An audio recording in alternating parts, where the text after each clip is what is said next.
لکھا ہے ایک ضعیفہ تھی کہ جو مکہ میں رہتی تھی، وہ ان باتوں کو سنتی تھی مگر خاموش رہتی تھی۔ وہ سنتی تھی محمد ہے کوئی ہاشم گھرانے میں، وہ کہتا ہے خدا بس ایک ہے سارے زمانے میں۔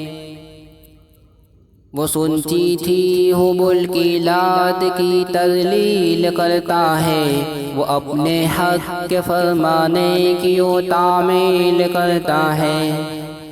وہ سنتی تھی حبل کی لات کی تذلیل کرتا ہے، وہ اپنے حق کے فرمانے کی وہ تعمیل کرتا ہے۔